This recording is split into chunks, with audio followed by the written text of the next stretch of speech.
நேர்மையான சிறுவன் ஒரு அழகான கிராமத்தில் அருண் என்ற சிறுவன் வாழ்ந்து வந்தான். அவன் ஏழ்மையான குடும்பத்தைச் சேர்ந்தவன். ஆனால் அவன் மிகவும் நேர்மையானவன். பொய் பேசுவது, ஏமாற்றுவது போன்றவற்றை அவன் ஒருபோதும் விரும்பியதில்லை.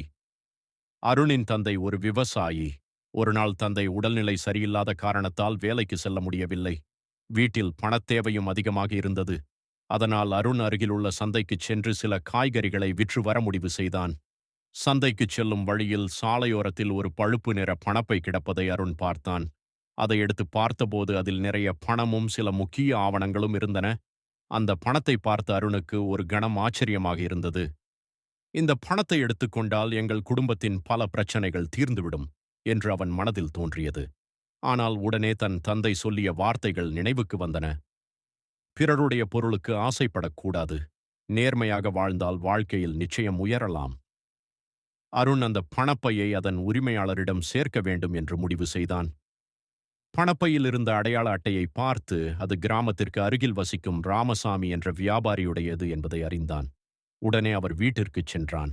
அப்போது ராமசாமி மிகவும் கவலையுடன் இருந்தார். பணப்பையில் இருந்த பணம் தொழிலாளர்களுக்கு கொடுக்க வேண்டிய சம்பளப் பணம். அது தொலைந்ததால் என்ன செய்வது என்று தெரியாமல் தவித்துக் கொண்டிருந்தார். அருண் அவரிடம் சென்று, ஐயா, இது உங்களுடைய பணப்பையா என்று கேட்டான். பணப்பையை பார்த்த ராமசாமி மகிழ்ச்சியில் கண்கலங்கினார்.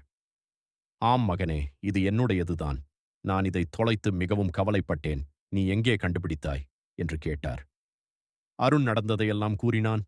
அருணின் நேர்மையை பார்த்து ராமசாமி மிகவும் மகிழ்ந்தார். அவர் அருணுக்கு ஒரு பெரிய தொகையை பரிசாக கொடுக்க முயன்றார். ஆனால் அருண் மரியாதையுடன், ஐயா, நான் செய்தது என் கடமை. பிறருடைய பொருளை அவர்களிடம் ஒப்படைப்பது தவிர வேறொன்றும் செய்யவில்லை என்று கூறினான். அருணின் பதிலைக் கேட்ட ராமசாமி இன்னும் ஆச்சரியமடைந்தார்.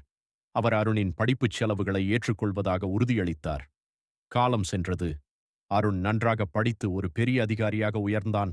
அவனுடைய நேர்மையும் நல்ல குணமும் அனைவராலும் பாராட்டப்பட்டது. அந்த நாளில் அவன் எடுத்த நேர்மையான முடிவுதான் அவன் வாழ்க்கையை மாற்றியது. கதையின் நீதி: நேர்மை என்பது மிகப்பெரிய செல்வம்.